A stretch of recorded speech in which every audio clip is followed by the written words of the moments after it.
সংস্কারের আগে নির্বাচন হলে গ্রহণ করবে না মানুষ, বললেন সমাজ কল্যাণ উপদেষ্টা। অংশীজনদের মতামতেই পুলিশে আসবে সংস্কার, কমিশনগুলোকে সহযোগিতার আশ্বাস স্বরাষ্ট্রের। রায় দিয়ে বাবার ট্রাস্টে টাকা দেওয়ার অভিযোগ সত্য হলে পদত্যাগ করা উচিত বিচারপতির, বললেন অতিরিক্ত অ্যাটর্নি জেনারেল। আচরণবিধি লঙ্ঘনকারীদের বিচার দাবি বিএনপির।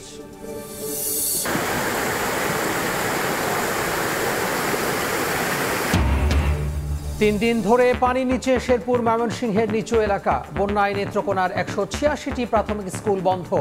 নোয়াখালীর বেশি দুর্গত এলাকায় ত্রাণ গেছে কম, বলছে সিপিডি। আমরা তো হ্যারাসমেন্ট হচ্ছে।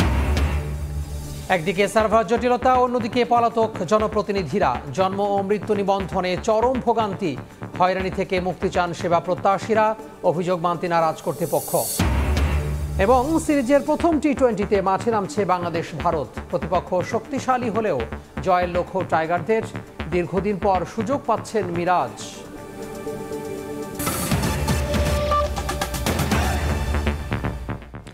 সময় সংবাদের সঙ্গে আছি আমি তোহা খান তামিম। সংস্কারের আগে নির্বাচন হলে জনগণ গ্রহণ করবে না বলে জানিয়েছেন সমাজ কল্যাণ উপদেষ্টা শারমিন এস মুর্শিদ। সচিবালয়ে সাংবাদিকদের প্রশ্নের জবাবে এমন মত দেন তিনি। এদিকে পুলিশ বাহিনীর সংস্কারে অংশীজনদের মতামতের ভিত্তিতে সরকারের কাছে সুপারিশ তুলে ধরা হবে বলে জানান সংস্কার কমিশনের চেয়ারম্যান সফররাজ হোসেন। আর কমিশনগুলোকে সব ধরনের সহযোগিতার আশ্বাস দিয়েছেন স্বরাষ্ট্র উপদেষ্টা। অন্তর্বর্তী সরকারের 2 মাস উপলক্ষে সচিবালয়ে সমাজ কল্যাণ এবং মহিলা ও শিশু বিষয়ক মন্ত্রণালয়ের বিভিন্ন কার্যক্রম, অগ্রগতি ও ভবিষ্যৎ পরিকল্পনা তুলে ধরেন উপদেষ্টা শারমিন এস মুর্শিদ। সাংবাদিকদের সঙ্গে মত বিনিময়কালে সামাজিক সুরক্ষা খাতসহ 2 মন্ত্রণালয়ের উন্নয়ন কর্মকাণ্ডের পাশাপাশি উঠে আসে সরকারের সংস্কার ও নির্বাচন প্রসঙ্গ। 2 মাসে জাতীয় নির্বাচন নিয়ে সরকারের পরিকল্পনা জানতে চাইলে শারমিন এস মুর্শিদ বলেন, এ বিষয়ে রাজনৈতিক দলগুলোর সঙ্গে আলোচনা চলছে, তবে উপদেষ্টা পরিষদে এখনো এ বিষয়ে আলোচনা হয়নি। সংস্কার নাকি নির্বাচন, সরকারের গুরুত্ব কোন দিকে জানতে চাইলে প্রয়োজনীয় সংস্কারের পরেই নির্বাচন আয়োজনের ইঙ্গিত দেন তিনি। নির্বাচনের দিকে যাবে কি করে সংস্কার ছাড়া? কি অদ্ভুত প্রশ্ন। সংস্কার হবে না নির্বাচন হবে? সেই নির্বাচন নিতে পারবেন তো সংস্কার ছাড়া? এদিকে পুলিশে সংস্কার আনার লক্ষ্যে স্বরাষ্ট্র মন্ত্রণালয়ে সংশ্লিষ্টদের নিয়ে রোববার প্রথম বৈঠক করেন পুলিশ সংস্কার কমিশনের চেয়ারম্যান সফররাজ হোসেন। পরে সাংবাদিকদের তিনি জানান, পুরনো পুলিশ আইন আধুনিকায়ন করে পুলিশকে জনবান্ধব করতে উদ্যোগ নেওয়া হবে। আমরা একটা মোটামুটি ধারণা আছে যে বিদেশে কিভাবে পুলিশ বিভাগ কাজ করে, সেখান থেকে আমরা বেস্ট প্র্যাকটিস আমরা নেওয়ার চেষ্টা করবো। আলোচনার মাধ্যমে বেস্ট প্র্যাকটিস সংস্কার করা আমার দায়িত্বের মধ্যে পড়ে না। আমরা শুধু সুপারিশ করি যে এই ধারাগুলো আমরা চেঞ্জ করা দরকার। তারপর হলো মিডিয়া, বোধ প্রিন্ট মিডিয়া এবং আপনার ইলেকট্রনিক মিডিয়া, তারপরে হলো জনসাধারণ, তারপরে এমনকি যারা ইভেন ওই যে ঢাকা বিশ্ববিদ্যালয়ের টিচার ছাত্র তাদের সঙ্গে আমরা বসবো, তাদের কাছ থেকেও মতামত দিব। শিক্ষিত লোক যেখানে আছে, দেখলাম ইন্টেলিজেন্স নিয়ে যেখানে আছে, আমরা মোটামুটি বিভিন্ন গ্রুপের সঙ্গে আমরা করবো। আর ফাইনালি হয়তো চেষ্টা করবো, আমরা চিন্তা করছি সময় পারমিট করলে আমরা একটা ওয়েবসাইটও দিব যে যাতে জনসাধারণ তাদের মতামত দিতে পারে। এদিকে কমিশনকে সব ধরনের সহযোগিতা করা হবে বলে আশ্বাস দিয়েছেন স্বরাষ্ট্র উপদেষ্টা।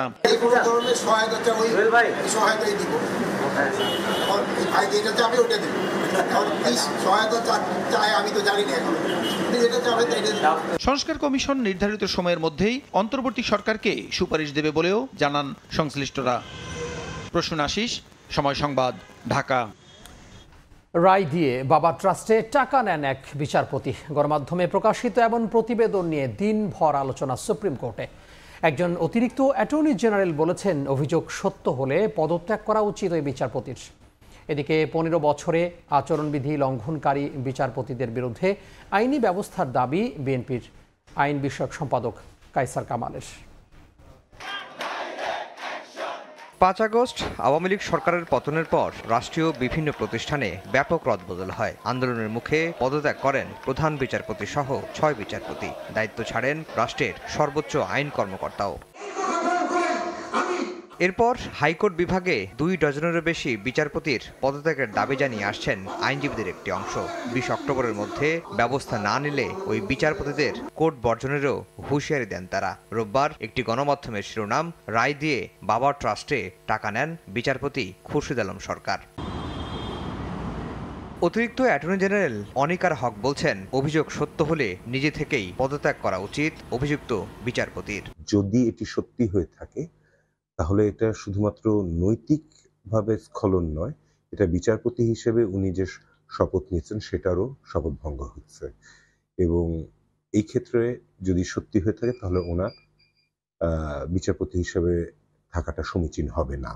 শনিবার প্রধান উপদেষ্টার সঙ্গে বৈঠকে অন্তত 30 জন বিচারপতির বিরুদ্ধে ব্যবস্থা নেয়ার দাবি জানিয়েছে বিএনপি। 30 বিচারপতির নামের তালিকাও ঘুরছে হাতে হাতে। প্রায় 30 জন বিচারককে বহাল তবিয়তে তারা কাজ করছে এখনো। এদের ব্যাপারে ব্যবস্থা নেওয়ার জন্য, প্রয়োজনীয় আইনগত ব্যবস্থা নেওয়ার জন্য আমরা কথা বলেছি। বিএনপির আইন সম্পাদক বলছেন, গত 15 বছরে আচরণবিধি লঙ্ঘনে জড়িত বিচারপতিদের বিরুদ্ধে নিতে হবে যথাযথ ব্যবস্থা। যে সমস্ত মাননীয় বিচারপতিগণ কোড অফ কন্ডাক্টের বাইরে গিয়ে কাজ করেছেন তাদেরকে একটা প্রক্রিয়ার মাধ্যমে জবাবদিহিতার মধ্যে আনা এবং প্রয়োজনীয় পদক্ষেপ নেওয়া, যেন বিচার বিভাগের প্রতি মানুষের আস্থাটা পুনঃপ্রতিষ্ঠিত হয়। 5 বছর আগে দুর্নীতির অভিযোগে বিচার কাছ থেকে বিরত রাখা হয় হাইকোর্ট বিভাগের 3 বিচারপতিকে। তাদের বিষয়ে এখনো পর্যন্ত চূড়ান্ত সিদ্ধান্ত নিতে পারেনি সুপ্রিম কোর্ট প্রশাসন। আফজাল হোসেন, সময় সংবাদ, ঢাকা। দেশের ক্রান্তি লগ্নে সেনাবাহিনী মানুষের পাশে দাঁড়িয়ে অন্তর্বর্তী সরকার গঠনের প্রক্রিয়া ত্বরান্বিত করেছিল। তাদের অবস্থানের কারণে দেশ অস্থিতিশীল পরিস্থিতি থেকে রক্ষা পেয়েছে। সকালে সেনা সদর নির্বাচনী পর্ষদ 2024-এর উদ্বোধনী বৈঠকে একথা বলেন প্রধান উপদেষ্টা ডক্টর মোহাম্মদ ইউনূস। ঢাকা ক্যান্টনমেন্টে সেনাবাহিনীর সদর দপ্তরে বাহিনীর নীতি নির্ধারণী পর্যায়ের বৈঠকে উপস্থিত ছিলেন সেনাপ্রধান সহ ঊর্ধ্বতন কর্মকর্তারা। প্রথম পর্বের এই পদোন্নতি পর্ষদে সেনাবাহিনীর কর্নেল ও লেফটেন্যান্ট কর্নেল পদবীর যোগ্য কর্মকর্তারা পরবর্তী পদোন্নতির জন্য বিবেচিত হবেন। প্রধান উপদেষ্টা পদোন্নতির জন্য অফিসারদের পেশাগত দক্ষতা, নেতৃত্বের গুণাবলী, শৃঙ্খলার মান, সততা, বিশ্বস্ততা ও আনুগত্যের উপর গুরুত্ব আরোপ করার নির্দেশনা দেন। তিনি বলেন, দেশের ক্রান্তি লগ্নে সেনাবাহিনী মানুষের পাশে দাঁড়িয়েছে এবং অন্তর্বর্তী সরকার গঠনের প্রক্রিয়াকে ত্বরান্বিত করে অস্থিতিশীল পরিস্থিতির হাত থেকে রক্ষা করেছে।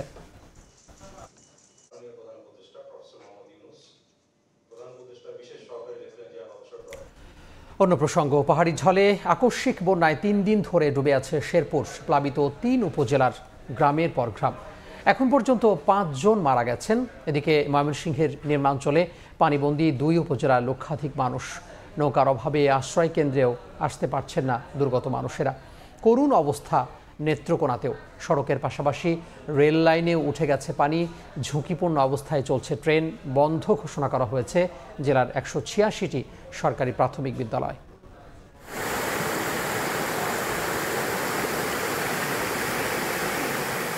গ্রামের পর গ্রাম নদী রূপ ধারণ করেছে। ডুবে আছে বাড়িঘর, কোথাও কোথাও সড়ক যোগাযোগ বিচ্ছিন্ন হয়ে পড়েছে। রেল লাইনে পানি উঠায় ঝুঁকি বেড়েছে কয়েক গুণ। টানা বর্ষণার ভারতের মেঘালয় থেকে নেমে আসা পাহাড়ি ঢলের পানি হু হু করে লোকালয়ে ঢুকছে। প্লাবনে ভয়ানক অবস্থা ময়মনসিংহ আর শেরপুরে। শতাধিক গ্রাম তলিয়ে লক্ষাধিক মানুষ পানিবন্দী। নাতিকে নিয়ে খাটে বসে দুর্যোগময় সময় কাটাচ্ছেন ময়মনসিংহের ধোবাউড়ার মুন্সিহাট এলাকার বাসিন্দা হেলেনা খাতুন। 3 দিন ধরে পানিবন্দী পরিবারটি। রান্নাঘর তলিয়ে যাওয়ায় নেই রান্নার ব্যবস্থা। নৌকার অভাবে আশ্রয় কেন্দ্রেও আসতে পারছে না দুর্গতরা। আজকে 3 দিন ধরে অবস্থা, আমরা কোনো রান্না খাওয়া নাই, ভিতরে পানি সব। বন্যার যে অবস্থা বর্তমানে এই দেশের, বর্তমানে মানুষ চলা খুব কঠিন হয়েছে। গতকালকে ছায়াও আজকে 2 হাত পানি বাড়ছে। পানি বাড়ছে, যে বৃষ্টি হইতেছে, পাহাড়ের পানি আইতেছে। বন্যা মাছ নিছে গা, পুষ্কুনি ধান ক্ষতি দিব। একই অবস্থা হালুয়াঘাট উপজেলার নিম্নাঞ্চলেও। জলাবদ্ধতা রয়েছে পৌর সদরেও। ফসলের ক্ষেত ও মাছের খামার তলিয়ে যাওয়ায় দিশেহারা কৃষক। 18,300 হেক্টর আমন ধানের জমি ও 105 হেক্টর জমিতে আবাদকৃত সবজি পানিতে নষ্ট হয়ে গেছে। এদিকে নেত্রকোনাতে করুণ অবস্থা। কংস নদীর পানি বেড়ে বিস্তীর্ণ এলাকা প্লাবিত হয়েছে। জারিয়া ও নাটেরকোনা গ্রামের অনেকেই বাড়ি ছেড়ে নিরাপদ আশ্রয়ে ছুটছেন। ডুবে গেছে ময়মনসিংহ জারিয়া রেল লাইনের আধা কিলোমিটার অংশ। এতে আন্তনগর ট্রেন জারিয়ার অভিমুখে এসে ধীরে ধীরে পার হয়। বন্যা পরিস্থিতি অবনতি হওয়ায় জেলার 186টি সরকারি প্রাথমিক বিদ্যালয় বন্ধ ঘোষণা করা হয়েছে। এই পানিতে কেউ অভ্যস্ত না, আমরা এরকম পানি হয় না কোনো সময়। এটা হঠাৎই পানি হয়ে গেছে। এই কংসের নদীর উত্তর পাশে যত পরিবার আছে সব পানির নিচে তলায় আছে, নৌকা দেয়া বিভিন্ন যেভাবে পারতেছে আসতেছে উপরে। পানির কারণে বাড়িঘর ছেড়ে কই যান, কোনো ঠিক ঠিকানা নাই বাবা। শেরপুরে গত ৩৫ বছরের মতো এমন ভয়াবহ বন্যা দেখেনি স্থানীয়রা। ৩ দিন ধরে ডুবে আছে ৩ উপজেলার গ্রামের পর গ্রাম। এখনও কোনো ধরনের সহায়তা মেলেনি বলে অভিযোগ করছেন ভুক্তভোগীরা। টানা ৩ দিনের ভারী বর্ষণে জামালপুর শহর রক্ষা বাঁধে ভাঙন দেখা দিয়েছে। ঝুঁকিতে মহাসড়ক সহ ২ শতাধিক বাড়িঘর। সাহাল আব্দুল্লাহ আলভি, সময় সংবাদ। বন্যার আরও খবর জানাতে শেরপুরের নালিতাবাড়ি এলাকায় আছেন সহকর্মী শহীদুল ইসলাম হীরা এবং ময়মনসিংহের ধোবাউড়ায় আছেন ওবায়দুল হক। আমরা প্রথমে সরাসরি যাব হীরার কাছে। এমন ভয়াবহতা দেখলো শেরপুরবাসী। গত শুক্রবার সকাল থেকে ভারত থেকে নেমে আসা বন্যার পাহাড়ি ঢলে শেরপুরের শ্রীপুরদি উপজেলা ৩টি উপজেলায় বন্যা দেখা দিয়েছে। এই 3টি উপজেলায় প্রায় ১.৫ শতাধিক গ্রামের ১.৫ লক্ষাধিক মানুষ এখন পানিবন্দী হয়ে আছে। যে মানুষগুলো বন্যায় দুর্গত অবস্থায় আটকে পড়া ছিল তাদেরকে সেনাবাহিনীর দল এবং স্বেচ্ছাসেবী দল উদ্ধার করে নিরাপদ আশ্রয়ে এনেছেন। নিরাপদে আশ্রয়ে রয়েছেন এখন সবাই। আমরা যতটুকু জানতে পেরেছি, আমি জেলা প্রশাসনের সাথে কথা বলেছি এবং সেনাবাহিনীর সাথে কথা বলেছি, তারা আমাকে জানিয়েছেন এই মুহূর্তে এখন আর কোথাও আটকে পড়া কোনো দুর্গত মানুষ নেই। এখন আমি দুর্গত মানুষদের সাথে বিভিন্ন আশ্রয় কেন্দ্রে গিয়ে কথা বলেছি, তারা আমাকে জানিয়েছেন এই মুহূর্তে তাদের শুধুমাত্র দরকার ত্রাণ সহায়তা। তাদের দরকার এখন ত্রাণ সহায়তা। এই মুহূর্তে মানুষ অনেকে আমরা দেখেছি নিম্নবিত্ত, মধ্যবিত্ত এবং উচ্চবিত্ত পরিবারও অনেকে এখন বাড়িঘর ছেড়ে আশ্রয় কেন্দ্রে অবস্থান নিয়েছে, কেউ রাস্তায় অবস্থান নিয়েছে। তাদের রান্না বান্না খাওয়া দাওয়া এখন পর্যন্ত কোনো নিশ্চয়তা পাচ্ছেন না। এখানে শুধুমাত্র একটা বিষয়ই আমরা তাদের কাছে জানতে পেরেছি, তাদের কাছ থেকে শুধুমাত্র তারা এখন ত্রাণ চাচ্ছেন, তাদের কাছে এখন ত্রাণ পৌঁছে দেওয়ার জন্য তারা অনুরোধ করছেন। আমরা দেখেছি বিভিন্ন সরকারি বেসরকারি সংস্থা থেকে তাদেরকে ত্রাণ দেওয়া হচ্ছে। আমি দেখেছি সেনাবাহিনীর পক্ষ থেকে তাদেরকে ত্রাণ দেওয়া হয়েছে, র্যাবের পক্ষ থেকে তাদেরকে ত্রাণ পৌঁছে দেওয়া হয়েছে এবং বিভিন্ন ব্যক্তি পর্যায়েও দুর্গত মানুষের কাছে ত্রাণ পৌঁছে দেওয়া হয়েছে। আমি এই একটা কথা আপনাকে জানিয়ে রাখি, শেরপুরে গত 3 দিনে শেরপুরে এই বন্যার পানিতে ডুবে 5 জন মানুষের মৃত্যুর ঘটনা ঘটেছে। তো এই ছিল আমার কাছে শেরপুরে বন্যা পরিস্থিতি নিয়ে সর্বশেষ তথ্য। এখন আমরা চলে যাব ময়মনসিংহের ধোবাউড়ায় আছেন আমাদের সহকর্মী ওবায়দুল হক, আমরা চলে যাচ্ছি তার কাছে। আমি যে জায়গাটিতে দাঁড়িয়ে আছি এটি হালুয়াঘাট এবং ধোবাউড়া উপজেলার যে সংযোগ সড়ক, এই সংযোগ সড়কের ঠিক পাশে একটি বসতঘর। আপনারা নিশ্চয়ই দেখতে পাচ্ছেন যে এই একেবারে সংযোগ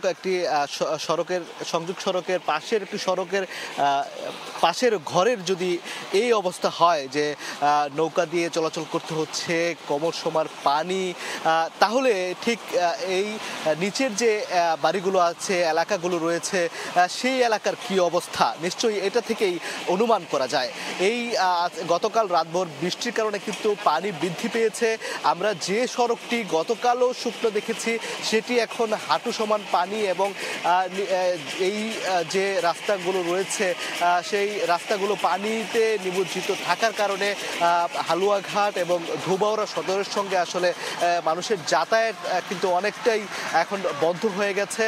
পাশাপাশি বিদ্যুৎ সংযোগ না থাকায় কিন্তু মানুষের দুর্ভোগ চরমে পৌঁছেছে। আপনারা নিশ্চয়ই দেখতে পাচ্ছেন যে আশেপাশের যত বাড়িঘর আছে সব কিছুই কিন্তু তলিয়ে গেছে। মানুষ কিন্তু নিদারুণ কষ্টে কিন্তু দিনাতিপাত করছেন। তারা চেষ্টা করছেন যে কিছু জায়গায় এই যে গবাদি পশু সেগুলোকে নিয়ে আসলে তারা অবস্থান নেওয়ার চেষ্টা করছেন। কেউ চেষ্টা করছেন যে আশ্রয়ের খুঁজে, নিরাপদ আশ্রয়ের খুঁজে বা আত্মীয় স্বজনের বাড়িতে গিয়ে তারা নিরাপদ জায়গায় যাওয়ার চেষ্টা করছেন। কেউ আবার যে আশ্রয়স্থল রয়েছে যে সেগুলোতে যাওয়ার চেষ্টা করছেন। সব মিলিয়ে কিন্তু বলা চলে যে এই যে হালুয়াঘাট এবং ধোবাউড়ার যে বন্যা পরিস্থিতি সেটি কিন্তু ক্রমে অবনতি হয়েছে। এবং সর্বশেষ আরেকটি দুঃসংবাদ দিয়ে শেষ করতে চাচ্ছি, সেটি হচ্ছে যে ময়মনসিংহের ফুলপুর উপজেলাতেও কিন্তু পানি ঢুকে পড়েছে নালিতাবাড়ি উপজেলা দিয়ে। সেই পানিতে কিন্তু ইতিমধ্যে 5,000 মানুষ পানিবন্দী হয়ে পড়েছে। সেখানে প্রশাসন এবং র্যাপিড স্বেচ্ছাসেবী যারা রয়েছেন তারা কিন্তু তাদেরকে উদ্ধার অভিযান পরিচালনা করছে। তো এই ছিল ময়মনসিংহের বন্যা দুর্গত এলাকা থেকে সর্বশেষ। বন্যার খবর জানাচ্ছিলেন সহকর্মীরা। আমরা সরাসরি যুক্ত হয়েছিলাম ময়মনসিংহ এবং তারওয়াকে শেরপুর থেকে। কুমিল্লা, ফেনী, নোয়াখালী, লক্ষ্মীপুর সহ দক্ষিণ পূর্বাঞ্চলে সাম্প্রতিক বন্যায় 14,421 কোটি টাকার ক্ষয়ক্ষতি হয়েছে বলে জানিয়েছে centre for policy dialogue CPD. এর মধ্যে কৃষি ও বন খাতে সবচেয়ে বেশি ক্ষতি হয়েছে। এছাড়া ত্রাণ বিতরণেও সমন্বয়হীনতা খুঁজে পেয়েছে সংস্থাটি। এদিকে পরিবেশ উপদেষ্টা সৈয়দা রিজওয়ানা হাসান বলেছেন, জলবায়ু পরিবর্তনের চ্যালেঞ্জ মোকাবিলা করা না গেলে এবং অভিন্ন জলরাশি নীতিমালা না হলে ভবিষ্যতে ঝুঁকি আরও বাড়বে।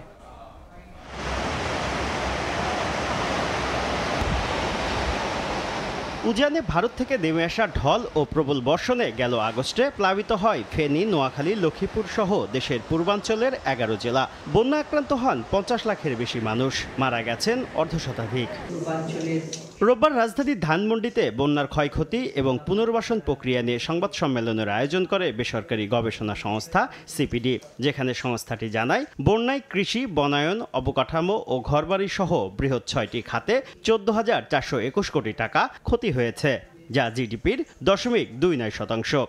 এইটা অর্থটা কিভাবে আসবে আমাদের সেটাই কিন্তু, এবং এই 14,000 কোটি টাকার উপরে যে ক্ষতিটা, এটা কিন্তু জিডিপির আকারেও কম না।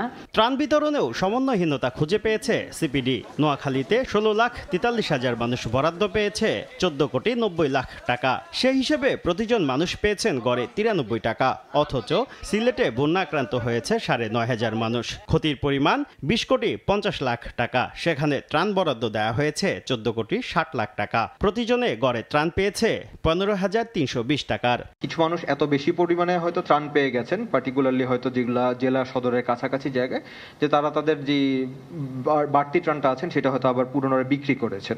এদিকে রোববার রাজধানীর মহাখালীতে এক অনুষ্ঠানে পরিবেশ উপদেষ্টা সৈয়দা রিজওয়ানা হাসান বলেন, জলবায়ু পরিবর্তনের কারণে বিভিন্ন স্থানে বন্যা পরিস্থিতির সৃষ্টি হচ্ছে।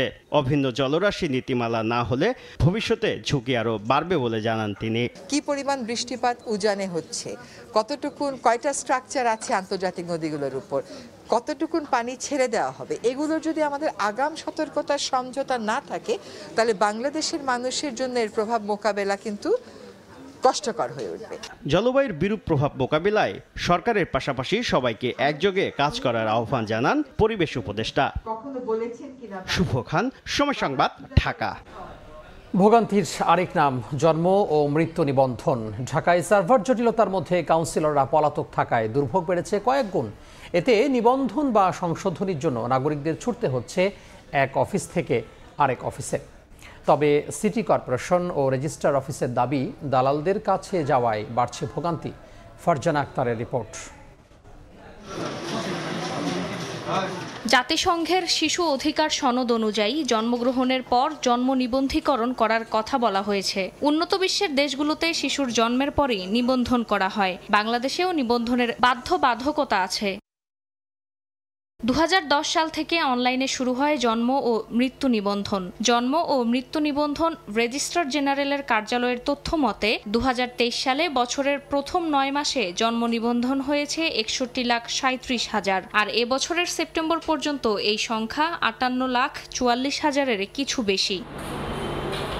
পাসপোর্ট, সরকারি বেসরকারি বা স্বায়ত্তশাসিত সংস্থায় চাকরি, ড্রাইভিং লাইসেন্স ও জাতীয় পরিচয়পত্র পেতে এবং শিক্ষা প্রতিষ্ঠানে ভর্তি হতে জন্ম নিবন্ধন থাকা বাধ্যতামূলক। গত বছরের মে মাস থেকে সারা দেশে জন্ম ও মৃত্যু নিবন্ধনের আবেদনের ফি অনলাইনে অর্থাৎ ই-পেমেন্টের মাধ্যমে নেওয়া শুরু হয়। এরপরই নতুন ধরনের ভোগান্তিতে পড়ার অভিযোগ শুরু করেন নাগরিকরা। আর সার্ভার ডাউন ও অব্যবস্থাপনায় হঠাৎ কমে আসে জন্ম নিবন্ধনের সংখ্যা। রাজনৈতিক পট পরিবর্তনের পর ওয়ার্ড কাউন্সিলর না থাকায় নতুন করে যোগ হয়েছে ভোগান্তির আরেক মাত্রা। ঢাকা উত্তর সিটি কর্পোরেশনের আঞ্চলিক কার্যালয়গুলো ঘুরে দেখা যায় দিন ঘুরতে যাওয়ার অপেক্ষা করতেছি তারা আসুক।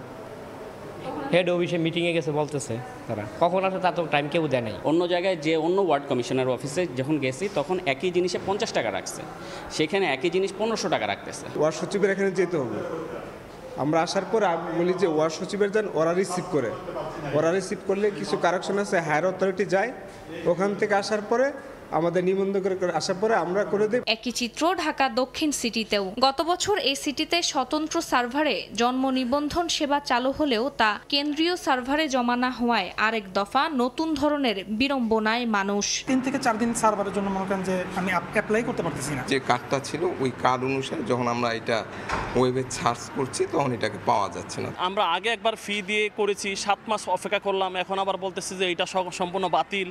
আমরা তো একটা হ্যারাসমেন্ট হচ্ছে। এর আগে যেগুলো করা হয়েছে রেজিস্ট্রার জেনারেলের কার্যালয়ের আমাদের যে সেন্ট্রাল সার্ভার, সেই সার্ভারের সাথে ওগুলো ইন্টিগ্রেটেড করা হবে। জন্ম ও মৃত্যু নিবন্ধনে এমন ভোগান্তির জন্য উল্টো সেবা গ্রহীতাদের দুষলেন রেজিস্ট্রার জেনারেলের কার্যালয়ের অতিরিক্ত সচিব। তিনি বলছেন দালাল ধরার কারণেই সমস্যা আরো বড় হচ্ছে। আবেদনটা ইলেকট্রনিক প্ল্যাটফর্মে করতে হয়। আমাদের নাগরিকরা অনেকেই ইলেকট্রনিক প্ল্যাটফর্মে আবেদন করতে সমর্থ হন না।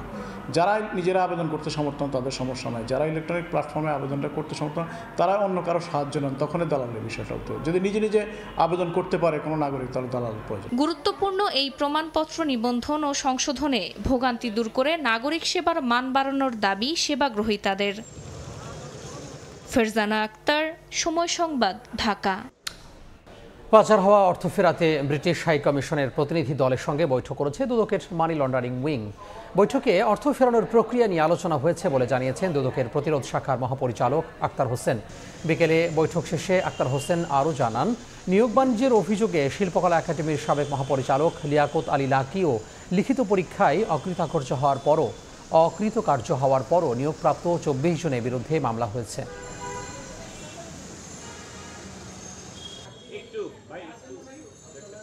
মানি লন্ডারিং অনুসন্ধান তদন্তকে অত্যধিক গুরুত্ব দিয়ে আমাদের কার্যক্রমগুলোকে এগিয়ে নিয়ে যাচ্ছি। অনুসন্ধান ও তদন্তের ক্ষেত্রে যে প্রতিবন্ধকতাগুলো রয়েছে সেই বিষয়গুলো আমরা দাতা সংস্থা থেকে বিভিন্ন সংস্থায় ইউকে ডেলিগেশন তাদের কাছেও ওই জিনিসগুলো তুলে ধরা হয়েছে। শিল্পকলা একাডেমির সাবেক মহাপরিচালক জনাব লিয়াকত আলী লাকি এবং বাংলাদেশ শিল্পকলা একাডেমির পরিচালক প্রশাসক জাহাঙ্গীর হোসেন চৌধুরী সহ চাকুরি প্রার্থী অন্যান্য 23 জনের বিরুদ্ধে এই মামলাটি রুজু করা হয়েছে। সময় সংবাদে আরও থাকছে। নিরাপত্তা বিবেচনায় 8 থেকে 31 অক্টোবর 3 পার্বত্য জেলায় ভ্রমণ না করার আহ্বান প্রশাসনের। হোটেল মোটেলে বুকিং বাতিল, ক্ষতির মুখে ব্যবসায়ীরা।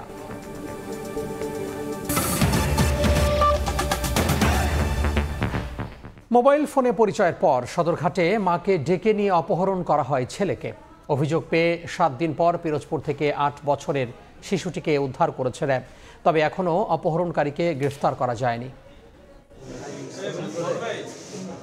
গত 30 সেপ্টেম্বর পূর্ব পরিচিত বাদলের সঙ্গে দেখা করতে সদরঘাটের সোয়ারিঘাটে যান বিলকিস। এ সময় সঙ্গে ছিল তার ছেলে 8 বছর বয়সী আব্দুল্লাহ নূর তুষার। সেখানে খাবার কিনে দেওয়ার কথা বলে বিলকিসের কাছ থেকে তুষারকে নিয়ে পালিয়ে যায় বাদল। পিরোজপুরে একটি বাড়িতে আটকে রেখে ছোট্ট শিশুটির উপর চালানো হয় নির্যাতন। পরিবারের কাছে চাওয়া হয় 2 লক্ষ টাকা মুক্তিপণ।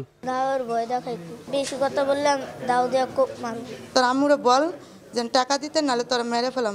এমন অবস্থায় কোতোয়ালি থানায় অভিযোগ করে তুষারের পরিবার। তাকে উদ্ধারে মাঠে নামে আইন শৃঙ্খলা রক্ষা বাহিনী। শনিবার রাতে অভিযান চালিয়ে পিরোজপুরের মঠবাড়িয়া থেকে তাকে উদ্ধার করে র্যাব। মিডিয়া শাখার পরিচালক জানান, মোবাইল ফোনে তুষারের মা বিলকিসের সাথে বাদলের পরিচয়। বিশ্বাস অর্জন করে এক পর্যায়ে পরিকল্পিতভাবে অপহরণ করা হয় তাকে। পরিচয়ের মাধ্যমে তাকে ফাঁদে ফেলে তাকে প্রথমে একটি জায়গায় দেখা করে, তার পরবর্তীতে আরেকটু তার বিশ্বস্ততা অর্জন করার মাধ্যমে তাকে পরবর্তীতে আরও একটা জায়গায় নিয়ে যায়। সেখানে নিয়ে যাওয়ার পরে মূলত চিপস কিনে দেওয়ার কথা বলে তাকে ছেলেটাকে মায়ের কাছ থেকে আলাদা করে নেয়। নিয়ে যাওয়ার পরে তাকে একটি বাসে করে তাকে সরাসরি সে নিয়ে যায় হচ্ছে মঠবাড়িয়াতে। শিশুটি উদ্ধার হলে র্যাবের উপস্থিতি টের পেয়ে পালিয়ে যায় অপহরণকারীরা। তার মা তাকে উদ্ধারের জন্য কিছু টাকাও পেমেন্ট করেছিল। আল আমিন তুষার, সময় সংবাদ, ঢাকা। দেশে ফিরেছেন দুর্নীতির মামলায় সাজাপ্রাপ্ত আসামি ও বিএনপির স্থায়ী কমিটির সদস্য ইকবাল হাসান মাহমুদ টুকু। দুপুরে থাইল্যান্ড থেকে থাই এয়ারওয়েজের একটি ফ্লাইটে শাহজালাল আন্তর্জাতিক বিমানবন্দরে নামেন তিনি। বিমানবন্দরে টুকুকে ফুল দিয়ে স্বাগত জানান দলীয় নেতাকর্মীরা। এ সময় প্রতিক্রিয়ায় হাসান মাহমুদ টুকু বলেন, নিজ মাটিতে ফিরতে পেরে বিজয় দিবসের মতো আনন্দ হচ্ছে। পরে বিমানবন্দর থেকে বিএনপির প্রতিষ্ঠাতা জিয়াউর রহমানের মাজারে যান টুকু। প্রায় 2 বছর আগে ব্যক্তিগত কারণে থাইল্যান্ডে যান বিএনপির নেতা। দুর্নীতির মামলায় গত বছর তার 9 বছরের সাজার রায় হয়।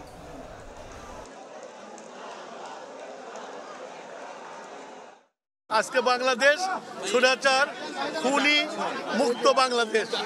আজকে মুক্ত বাংলাদেশে মুক্ত হওয়া নিতে পারবে। দলের যে 31 দফা দেওয়া হয়েছে সেই 31 দফাতে পরিষ্কার করে বলেছে আগামী বাংলাদেশ কি হবে। আমরা নির্বাচন চাই এবং নির্বাচনের সেদিন আমাদের বৈঠক করেছে, এটা বলে আসছে মহাসচিবরা, ওইটাই আমাদের বক্তব্য। আমরা বাংলাদেশের জন্য যুদ্ধ করেছি, আমরা যে উদ্দেশ্যে যুদ্ধ করেছিলাম সেই উদ্দেশ্যকে পূরণ করতে হবে আমাদের সবাইকে মিলে। সাবেক প্রধানমন্ত্রী শেখ হাসিনার পালিয়ে যাওয়ার পর ভারত দিন দিন আগ্রাসী হচ্ছে দাবি করে বিএনপির সিনিয়র যুগ্ম মহাসচিব রুহুল কবির রিজভী বলেছেন, সীমান্তে লাশের সংখ্যা বাড়ছে। দুপুরে মৌলভীবাজারে একথা বলেন তিনি। জুলাইয়ে যারা গণহত্যা চালিয়েছে তারা যদি সরকারের ব্যর্থতার জন্য তারা যদি মাথা চাড়া দেয়, এটা এই জাতির জন্য দুর্ভাগ্য হবে। যারা জীবন দিয়েছেন, যারা শহীদ হয়েছেন, তাদের জন্য এটা সবচাইতে বড় দুর্ভাগ্য হবে। আর শেখ হাসিনায় ক্ষমতা থাকার নিরাপত্তা এবং গ্যারান্টি ছিল পার্শ্ববর্তী দেশ। শেখ হাসিনার পতনের পর তারা যেন আরো আগ্রাসী হয়ে গেছে, আরো বেশি সহিংস হয়েছে। লাশের সংখ্যা দিন দিন বাড়ছে আমাদের সীমান্ত অঞ্চলে। সাবেক পরিকল্পনা মন্ত্রী এম এ মান্নানের জামিন আবেদন নামঞ্জুর করেছেন আদালত। দুপুরে সুনামগঞ্জের দ্রুত বিচার ট্রাইব্যুনালের বিচারক নির্জন কুমার মিত্রের আদালতে জামিন আবেদন করেন তার আইনজীবী। শুনানি শেষে আবেদন নামঞ্জুর করেন বিচারক। বৈষম্য বিরোধী ছাত্র আন্দোলনে হামলা মামলায় 20 সেপ্টেম্বর তাকে গ্রেফতার করা হয়। কারাগারে অসুস্থ হয়ে পড়লে তাকে Sylhet MAG Osmani medical college হাসপাতালে ভর্তি করা হয়। জ্বালানি তেল পরিবহনে স্থবিরতা কাটাতে চার্টার্ড জাহাজের ব্যবস্থা করা হয়েছে বলে জানালেন নৌ উপদেষ্টা এম শাখাওয়াত হোসেন। চট্টগ্রামে পরপর 2টি তেলবাহী জাহাজে বিস্ফোরণের ঘটনায় এই ব্যবস্থা নেওয়া হচ্ছে। 10 জনের একটা কমিটি তৈরি হয়েছে, এখানে ওনারা আসবেন, এখান থেকে ইনকোয়ারি শুরু হবে। দরকার হলে তারা অন দ্য স্পট যাবেন, জাহাজগুলো দেখবেন যে বিষয়টা কি, কোনো এই ধরনের যেগুলো মানুষ সন্দেহ করছে সেই ধরনের কোনো কিছু আছে কিনা। কোনো অনুমান ভিত্তিক কোনো কথা বলতে চাই না। ইনকোয়ারি হবে এবং যত তাড়াতাড়ি সম্ভব ইনকোয়ারি হবে। ইনকোয়ারি শেষ হলে আমি আশা করব সেই ইনকোয়ারির রেজাল্টগুলো আপনারা জানতে পারবেন। 3 মাস পর খুলল চট্টগ্রাম বিশ্ববিদ্যালয়। শিক্ষার্থীদের পদচারণায় আজ মুখর ক্যাম্পাস। শুরু হয়েছে ক্লাস। এদিকে গণঅভ্যুত্থানে শহীদদের স্মরণে লাল ব্যাজ ধারণ করে শিক্ষার্থীরা। খুব সকালেই বিশ্ববিদ্যালয় স্টেশনে এসে ভিড়ল শাটল ট্রেন। নেমে আসে শত শত শিক্ষার্থী। মুহূর্তেই ভিড় জমে যায় 0 পয়েন্টে। দীর্ঘ 3 মাস পর রোববার আবার সেই চিরচেনা রূপ ফিরে পেল চট্টগ্রাম বিশ্ববিদ্যালয়। আনুষ্ঠানিকভাবে শুরু হয় একাডেমিক কার্যক্রম। জুলাই গণঅভ্যুত্থানে শহীদ ও আহতদের স্মরণে লাল ব্যাজ পরিধান করে শিক্ষক, শিক্ষার্থী ও কর্মকর্তা কর্মচারী বিশ্ববিদ্যালয় শহীদ মিনারে অবস্থান করেন। সব বিভাগে শুরু হয়েছে ক্লাস। দীর্ঘ সময় পাঠদানের বাইরে থাকা শিক্ষার্থীরাও উচ্ছ্বসিত ক্যাম্পাসে ফিরতে পেরে। দীর্ঘদিনের অপেক্ষার পর আজকে সবাই একত্রিত হয়ে সত্যি অনেক ভালো লাগছে। তাদের রক্তের বিনিময়ে আমরা স্বাধীন ক্যাম্পাস পেয়েছি। তাদের স্মরণ করে আমরা আমাদের একাডেমিক কার্যক্রম শুরু করতে চেয়েছি। অলরেডি 2-3 মাসের কাছে সেশন জটে পড়ে গেছি আর কি। আমাদের পরীক্ষা হওয়ার কথা ছিল আগস্ট বা সেপ্টেম্বরের দিকে, তো সেদিকে পরীক্ষা শেষ হলে এতদিন আমাদের পরীক্ষা শেষ হয়ে যেত। আমরা যাতে সুস্থ সুন্দর একটা পড়ার পরিবেশ পাই, একটা সুন্দর বিশ্ববিদ্যালয় পাই। এদিকে ক্যাম্পাসকে রাজনৈতিক নয়, শিক্ষার্থী বান্ধব করে গড়ে তোলার আশ্বাস দেন নবনিযুক্ত উপাচার্য। আমাদের একটাই উদ্দেশ্য যে university is an academic institution, it's not a political institution. কাজেই ইউনিভার্সিটির একাডেমিক ইমেজ, আমরা কেন এটাকে নেতা তৈরির ফ্যাক্টরি বানাবো? আমরা এটাকে যোগ্য গ্রাজুয়েট তৈরির কারখানা তৈরি করতে চাই। এর আগে ছাত্র আন্দোলন চলাকালীন 16 জুলাই থেকে অনির্দিষ্টকালের জন্য বন্ধ ঘোষণা করা হয় চট্টগ্রাম বিশ্ববিদ্যালয়। তারিফ রহমান, সময় সংবাদ, চট্টগ্রাম বিশ্ববিদ্যালয়। নিরাপত্তা বিবেচনায় 8 থেকে 31 অক্টোবর পর্যন্ত 3 পার্বত্য জেলায় ভ্রমণ না করার আহ্বান জানিয়েছে জেলা প্রশাসন। রাঙ্গামাটি জেলা প্রশাসক জানান, সার্বিক পরিস্থিতি ও পর্যটকের নিরাপত্তার কথা বিবেচনায় এমন আহ্বান জানানো হয়েছে। বলেন, আশা করা হচ্ছে এই সময়ের মধ্যে এলাকার পরিস্থিতি স্বাভাবিক হয়ে আসবে। এদিকে এমন পরিস্থিতিতে দুর্গাপূজার ছুটিতে ভ্রমণ পিপাসুদের হোটেল মোটেলের বুকিং বাতিল হওয়ায় ক্ষতির মুখে পর্যটন ব্যবসায়ীরা। এর আগে আইনশৃঙ্খলা পরিস্থিতি বিবেচনায় গত 4 অক্টোবর থেকে অনির্দিষ্টকালের জন্য সাজেকে পর্যটক ভ্রমণে নিরুৎসাহিত করে জেলা প্রশাসন।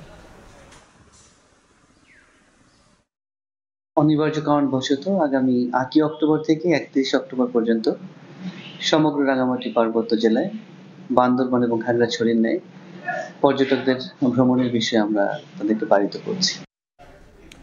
দুর্গাপূজার সামনে রেখে সারা দেশে নেওয়া হয়েছে কয়েক স্তরের নিরাপত্তা ব্যবস্থা। 32,500-এর বেশি মণ্ডপে থাকবে কঠোর নজরদারি। এমন তথ্য জানিয়েছেন পুলিশের এআইজি এনামুল হক সাগর। নির্বিঘ্নে সবাইকে মন্দিরে যাওয়ার আহ্বান জানিয়েছেন তিনি। দরজায় করা নাড়ছে শারদীয় দুর্গোৎসব। মন্দিরগুলোতে ইতিমধ্যেই প্রস্তুতি শেষ হয়েছে, চলছে সাজসজ্জার খুঁটিনাটি। তবে হিন্দু বৌদ্ধ খ্রিস্টান ঐক্য পরিষদ বলছে, গত 15 দিনে 13টি জেলার 17টি মণ্ডপে হামলার ঘটনায় কিছুটা শঙ্কাও আছে মানুষের মনে। যদিও বাংলাদেশ পুলিশের মতে শঙ্কার কোনো কারণ নেই, সবগুলো ঘটনাতেই পদক্ষেপ নেওয়া হয়েছে। পূজার আগে পরে এবং পূজা পরবর্তী সময়েও মাঠে থাকবেন তারা। সময় সংবাদকে দেয়া সাক্ষাৎকারে পুলিশের এই ঊর্ধ্বতন কর্মকর্তা বলেন, দেশের সব মন্দির সিসিটিভি ক্যামেরার আওতায় আনা হয়েছে। সদর দফতরে খোলা হয়েছে মনিটরিং সেল। আমাদের গোয়েন্দা নজরদারিও কিন্তু বৃদ্ধি করা হয়েছে এবং আমাদের যে নিয়মিত প্যাট্রোলিং রয়েছে সেগুলো বৃদ্ধি করা হয়েছে এবং পূজা মণ্ডপের কেন্দ্রিক যে নিরাপত্তা প্যাট্রোলিং সেটিও কিন্তু বাড়ানো হয়েছে।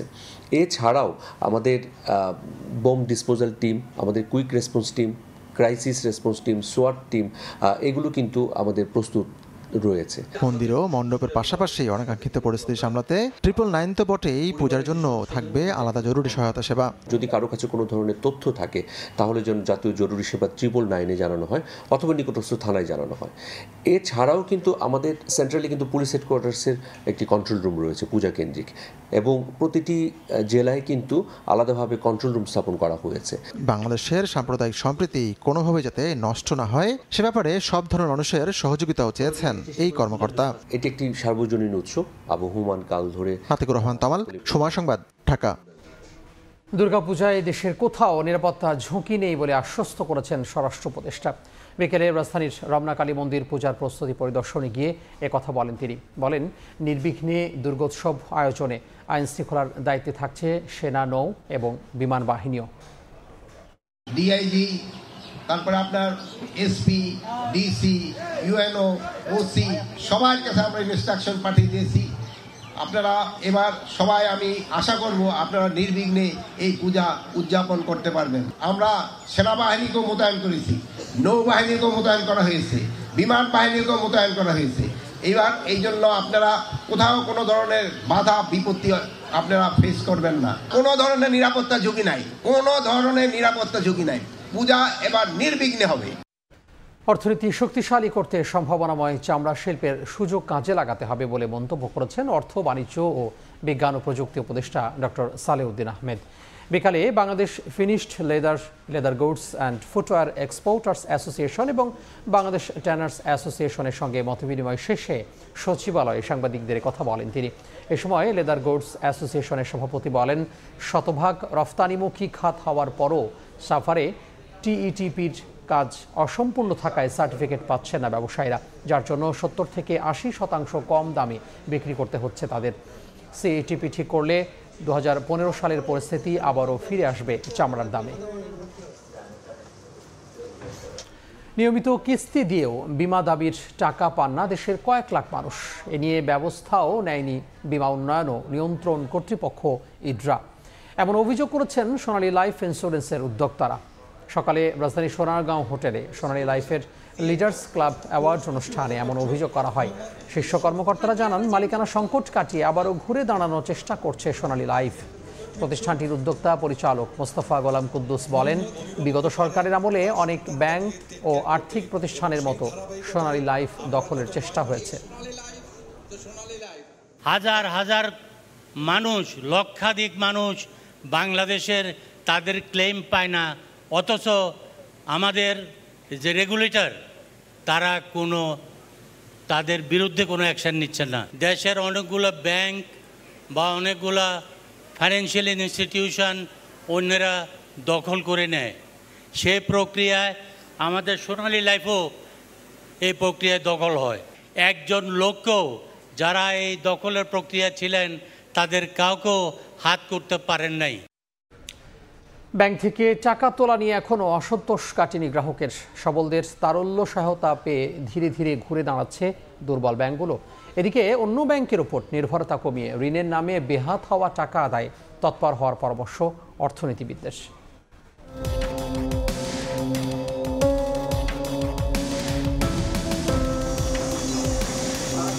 অনিয়ম, দুর্নীতি আর অর্থ পাচারের জাতাকলে গ্রাহকের আস্থা সংকটের খাদে পড়েছে দেশের বেশ কয়েকটি বেসরকারি ব্যাংক, যেখানে নিজের জমানো টাকা তুলতে এসেও হতাশ হতে হচ্ছে আমানতকারীদের। যদিও ব্যাংকগুলো অর্থ সংকট আগের চেয়ে কিছুটা কেটেছে বলে মত তাদের। লাগবে 10,000 টাকা, তারা যদি 5,000 টাকা চেক দিতে তাহলে সে কি করবো? ক্যাশ অ্যাভেলেবেল দিতে পারে নাই, কিন্তু এখন আগে থেকে ভালো দিচ্ছে। দেশের ব্যাংক পাড়া খাত মতিঝিল ঘুরে জানা যায়, দুর্বল ব্যাংকগুলোর গ্রাহকের আস্থা ফেরাতে বড় ভূমিকা রাখছে তারল্য সহায়তা। যদিও আমদানি ব্যয় মেটানো সহ বড় অঙ্কের লেনদেনে এখনো আগের মতোই অস্বস্তিতে পড়তে হচ্ছে বলে দাবি ব্যবসায়ীদের। একজনের লিকুইডিটি অনেক ভালো আছে, তার ডলার নাই, আবার আরেকজনের ডলার আছে বাট লিকুইডিটি নাই, ফলে এটা একটা চেক অ্যান্ড ব্যালেন্সের ব্যাপার আছে। এখন পর্যন্ত ঠিক হয়নি আর কি আমাদের ব্যাংকিং পজিশনটা।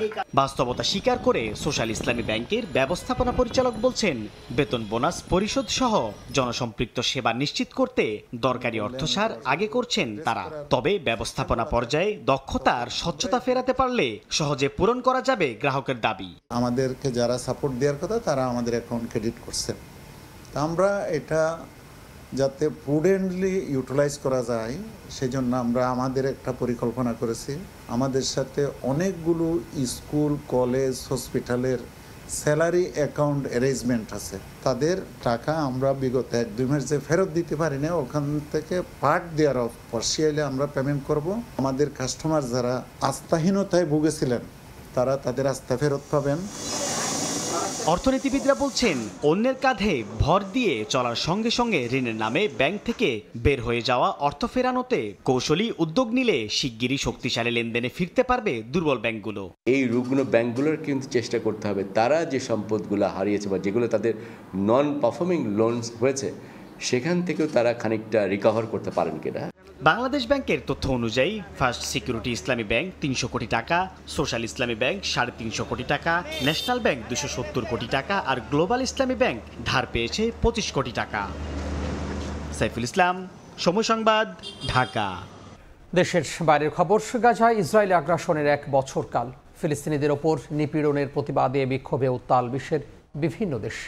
দখলদারদের ন্যাক্কারজনক হামলায় প্রকাশ্যে সমর্থনকারী যুক্তরাষ্ট্রেও রাস্তায় নামেন বহু মানুষ।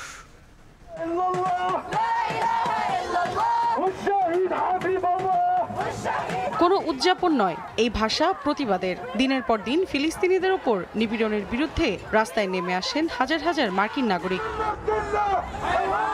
স্থানীয় সময় শনিবার যুক্তরাষ্ট্রের মিশিগানের ডেট্রয়েটে এই বিক্ষোভ কর্মসূচির আয়োজন করা হয়। গাজায় ইসরায়েলি আগ্রাসনের 1 বছর উপলক্ষে নানা ধরনের ব্যানার, ফেস্টুন, পতাকা হাতে আন্দোলন করেন তারা। দাবি জানান অবিলম্বে যুদ্ধবিরতির পাশাপাশি মধ্যপ্রাচ্যের চলমান উত্তেজনা নিরসনের।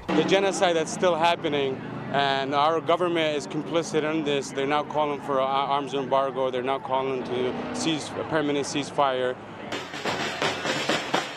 একই দিন ড্রামের তালে তালে অবরুদ্ধ উপত্যকায় যুদ্ধবিরতির দাবি জানিয়েছে নিউ ইয়র্কের বাসিন্দারাও। ইসরায়েলি প্রধানমন্ত্রী বিনিয়ামিন নেতানিয়াহুর কার্টুন চিত্র হাতে টাইমস স্কোয়ারে জড়ো হন তারা। শুধু যুক্তরাষ্ট্র নয়, প্রতিবাদের ঝড় উঠেছে পার্শ্ববর্তী দেশ কানাডায়ও। ফিলিস্তিনের পতাকা হাতে শনিবার জনতার ঢল নামে টরন্টো, অন্টারিওর রাস্তায়।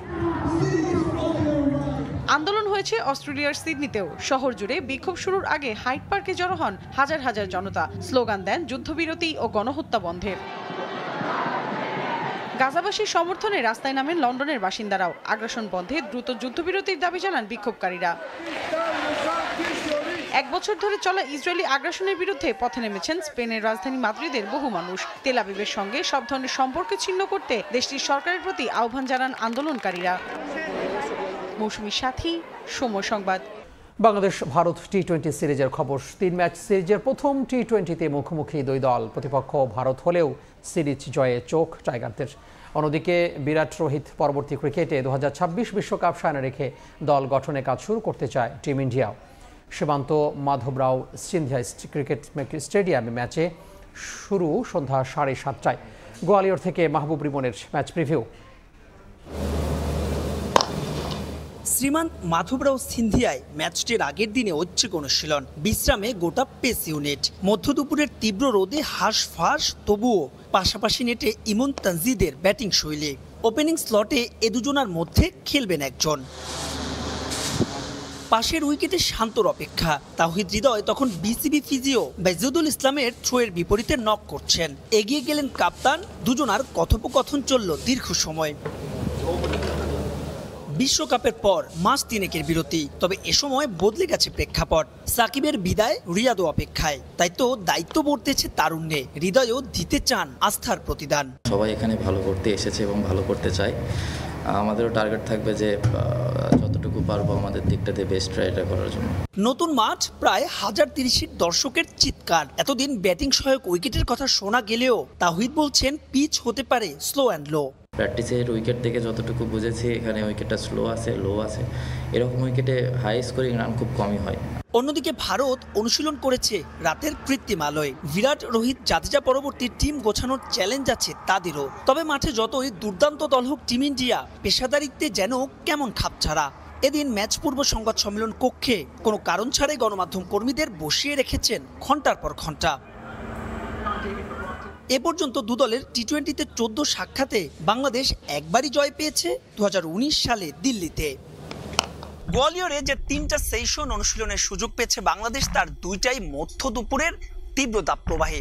তবুও হিসেব বলছে এর আগে ভারতের মাটিতে কোনো সিরিজ শুরু করার আগে কখনোই এতটা আত্মবিশ্বাসী দেখা যায়নি টাইগারদের। তাই তো কথার লড়াই ছাপিয়ে এবার দেখার অপেক্ষা মাঠে কতটুকু ইতিবাচক ক্রিকেট খেলতে পারে শান্ত বাহিনী। মাহবুব রিমন, সময় সংবাদ, গোয়ালিয়র, মধ্যপ্রদেশ, ভারত। এই মুহূর্তে গোয়ালিয়রে আছেন রিপোর্টার মাহবুব রিমন। সবশেষ খবর জানতে আমরা সরাসরি যুক্ত হব তার সঙ্গে। রিমন। মাধবরাও সিন্ধিয়া যে ম্যাচে বাংলাদেশ এবং ভারতের মধ্যকার প্রথম টি-20তে অভিষেক হচ্ছে যে স্টেডিয়ামের, সেই স্টেডিয়ামের ধারণ ক্ষমতা 30,000। তবে আমার পেছনে আমি জানি না ঠিক দর্শকদের দেখাতে পারছে কিনা, প্রায় 2 লক্ষ লোকের সমাগম হয়েছে এমনটাই কিন্তু আসলে সবাই বলেছেন। এবং যে বলছিলাম যে মোটে 30,000 দর্শক, একটু একেবারে পেছনের দিকে তাকালাম, একটু দেখাতে চাই দর্শকদের। মনে হচ্ছে যেন একেবারে নীলের সমুদ্র, ম্যান ইন ব্লু যাকে বলে। আমরা ঠিক একটা জায়গায় দাঁড়িয়ে আছি। গোটা স্টেডিয়াম প্রায় 2.5 কিলোমিটার জায়গা জুড়ে অবস্থিত। পুরোটাই কিন্তু চিত্র এমনই। দেখতেই পাচ্ছেন নিশ্চয়ই দর্শকরা এই ম্যাচকে সামনে রেখে, অর্থাৎ বাংলাদেশ ভারত প্রথম টি-20কে সামনে রেখে দর্শকদের উন্মাদনা কিন্তু তুঙ্গে।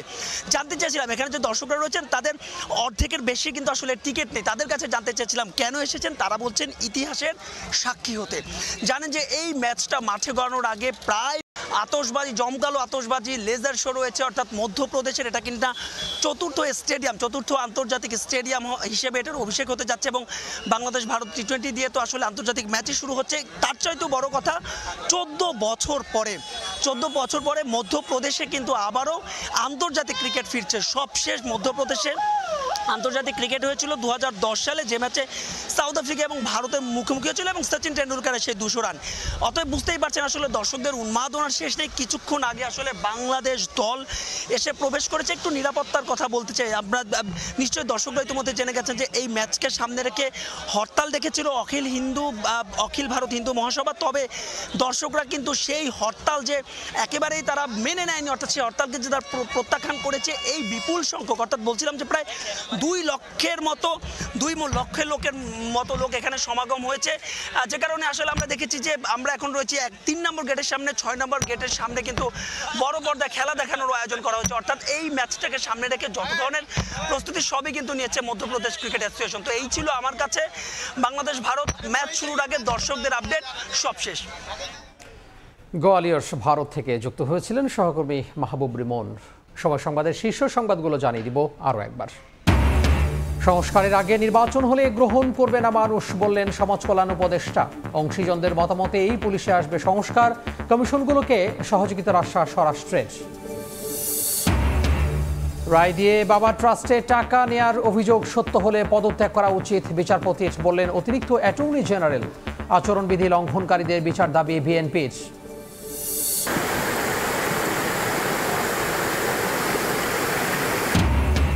3 দিন ধরে পানির নিচে শেরপুর ময়মনসিংহের নিচু এলাকা। বন্যায় নেত্রকোনার 186টি প্রাথমিক স্কুল বন্ধ। নোয়াখালীর বেশি দুর্গত এলাকায় গেছে কম ত্রাণ, বলছে সিপিডি।